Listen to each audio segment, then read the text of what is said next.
Hi అండి అందరికీ. ఇందాక నేను చెప్పాను గదా! లంచ్‌కి చింతపండు పులిహోర చేసుకున్నామని. ఎందుకో ఈ రెసిపీ మీతోని షేర్ చేసుకోవాలనిపిస్తుందండి. ఒకవేళ మీకు ఏదన్నా తెలిసినట్టయితే స్కిప్ జేసేయండి. లేకపోతే ఏదన్నా కొత్తగా అనిపిస్తే ట్రై చేయండండి. ఫస్ట్ మనము అన్నానికి చింతపండు పులుసు కలిపి పక్కన పెట్టేసుకోవాలండి. తర్వాత స్టవ్ పైన ఆయిల్ వేసి దాంట్లో ఫస్ట్ పల్లీలు వేసి వేయించుకోవాలి. పల్లీలు కొంచెం వేగాక శనగపప్పు, పసుపు, ఉప్పు వేసి బాగా కలుపుకోవాలి. అవి మంచిగా వేగాలండి.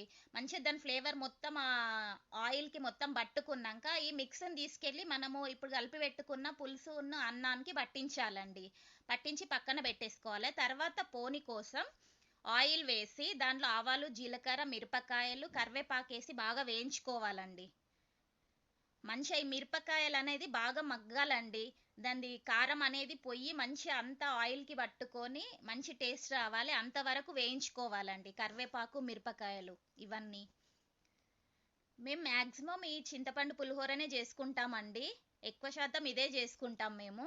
టేస్ట్ బావుంటుంది ఇది గూడా. మీకేదన్నా కొత్తగా అనిపిస్తే ట్రై చేయండి. ఒకవేళ తెలిసుంటే స్కిప్ చేసేయండండి. ఇప్పుడు మనం ఇలా మొత్తం మిక్స్ చేసుకున్నాక కొంచెం మంచిగా అవి ఇట్లా బ్రౌనిష్ కలర్ లాగా కొంచెం లైట్ బ్రౌనిష్ కలర్ లాగా వచ్చాక ఈ మిక్స్‌ని తీసుకెళ్ళి ఇప్పుడు మనం అక్కడ అన్నం కలిపి పెట్టుకున్నాం గదా అండి పులుసు, ఈ శనగపప్పు ఇవన్నీ కలిపి పెట్టుకున్నాం గదా! పల్లీలు అవన్నీ కలిపి పెట్టుకున్న అన్నానికి ఇదంతా దానిలో మిక్స్ చేసేయాలండి ఈ పోనీని.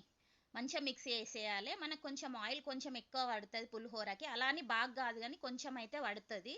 మంచిగా ఈ మొత్తం మిక్స్‌ని అన్నానికి మంచిగా పట్టించేసుకోవాలండి. అక్కడ మా మమ్మీ కలుపుతున్నారండి. మంచిగా మొత్తం ఈ ఫ్లేవర్ అంతా అన్నానికి పట్టేటట్టు మొత్తం బాగా మిక్స్ చేసేసుకోవాలండి. ఇక్కడ మా బాబు అన్ని తీస్తున్నాడు.